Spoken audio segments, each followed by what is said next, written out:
Very very good evening to all my exam fighter family member. साथियों, JSSC CGL batch में आप सभी का स्वागत है। हम लोग अभी इंडियन पॉलिटी के मौलिक अधिकार फंडामेंटल राइट से संबंधित 10 मल्टीपल चॉइस क्वेश्चन वस्तुनिष्ठ प्रश्न को सॉल्व करेंगे और ये बहुत ही महत्वपूर्ण मल्टीपल चॉइस क्वेश्चन होने वाला है। तो आप जुड़े रहिए और मैं आपको समय दूंगा कि आप खुद से आंसर देने का प्रयास करें और मैं आपको 1 से 2 सेकंड का समय प्रत्येक क्वेश्चन के बाद दूंगा ताकि आप खुद से सोच सकें या कमेंट में आंसर अपना लिख सकें। तो चलते हैं, स्टार्ट करते हैं। आज का पहला एमसीक्यू आपके सामने रेडी है। वह संवैधानिक संशोधन जो शिक्षा के अधिकार से संबंधित है, कौन सा संवैधानिक संशोधन शिक्षा के अधिकार से संबंधित है? आपसे पूछा जा रहा है 42वां संशोधन, 52वां संशोधन, 61वां संशोधन या 86वां संशोधन। शिक्षा के अधिकार से संबंधित कौन सा संशोधन है?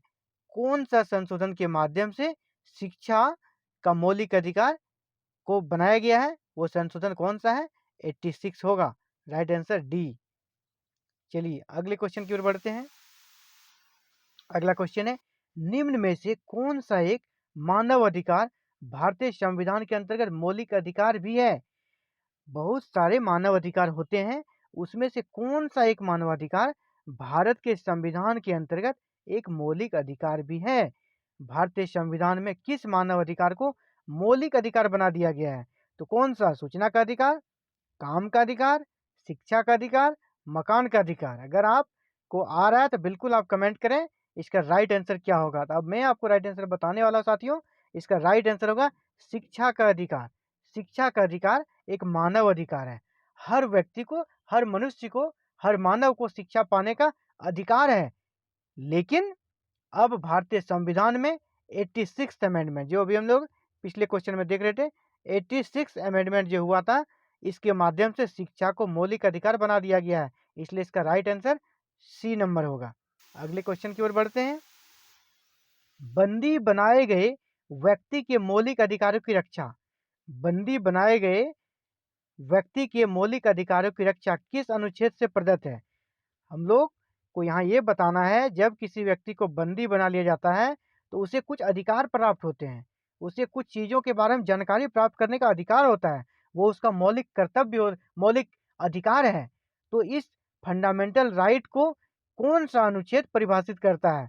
किस अनुच्छेद के तहत किसी बंदी को, किसी कैदी को कुछ मूलभूत अधिकार, जैसे कि गिरफ्तारी का कारण जानने का अधिकार, 24 घंटे से ज़्यादा हाजत में नहीं रखने का उनका अधिकार, तो ये सारे अधिकार किस अनुच्छेद में है?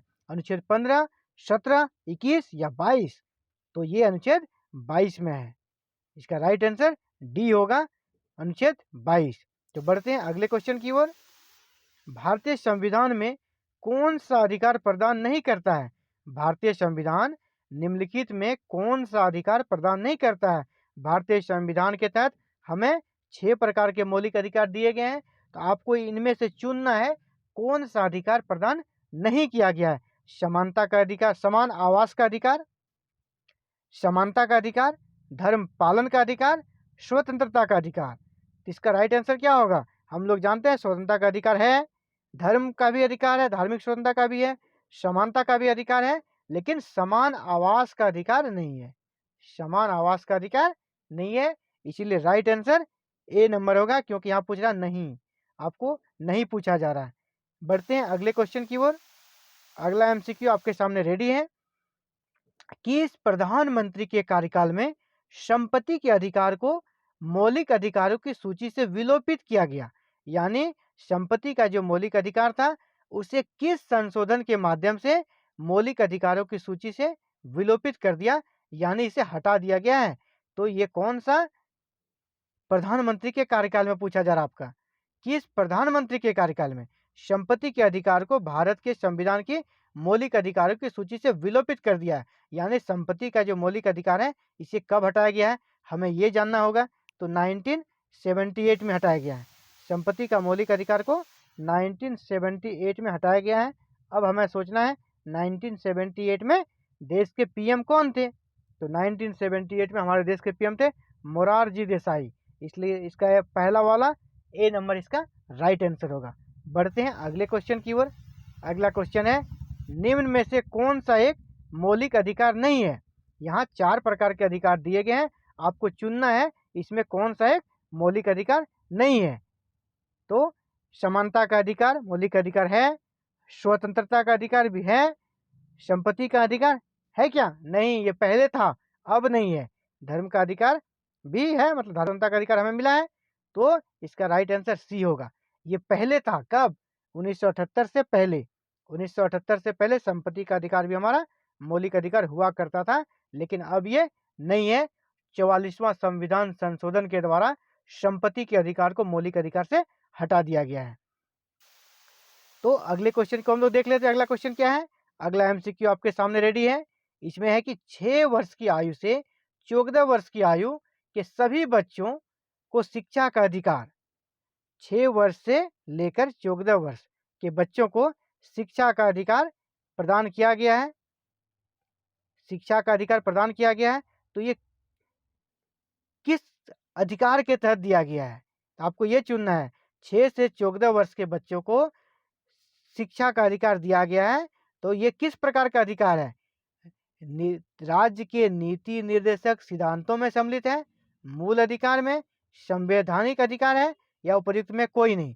तो हम लोग जानते हैं कि 86वां संविधान संशोधन 86th amendment of our constitution के तहत शिक्षा के अधिकार को मूल अधिकार बना दिया गया है। यानी 6 से 14 साल के बच्चों को जो शिक्षा प्राप्त करने का अधिकार है, ये उसका मूल अधिकार है। यानी इसका राइट आंसर बी होगा।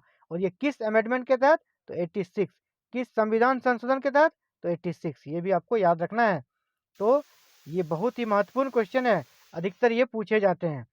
अगला क्वेश्चन है, और ये आपको समझना होगा इसको थोड़ा। ये कॉन्सेप्ट बेस्ड क्वेश्चन है। ये जो क्वेश्चन है अंतिम वाला एमसीक्यू, ये कोई आपको कॉन्सेप्ट बेस है, आपके अंदर किस तरह का अवधारणा है, कैसी आपकी समझ है, उस पर आधारित है। ये फैक्चुअल क्वेश्चन नहीं है। तो आपसे पूछा जा रहा है मौलिक अधिकार कैसा है? मौलिक अधिकार है मतलब कैसा है? वाद योग्य, अवाद योग्य, लचीला, कठोर। तो मौलिक अधिकार किस प्रकार का है? तो मौलिक अधिकार के बारे में हम लोग जानते हैं कि अगर आपके मौलिक अधिकार का हनन होता है तो आप सुप्रीम कोर्ट या हाई कोर्ट जा सकते हैं। यानी मौलिक अधिकार वाद योग्य है, वाद योग्य है, न्यायालय में परिवर्तनीय है। ये 2 सेंटेंस को आप याद रखेंगे। मौलिक अधिकार वाद योग्य है, मौलिक अधिकार न्यायालय में परिवर्तनीय है। यानी इसका राइट आंसर ए होगा, मौलिक अधिकार वाद योग्य है, ए नंबर।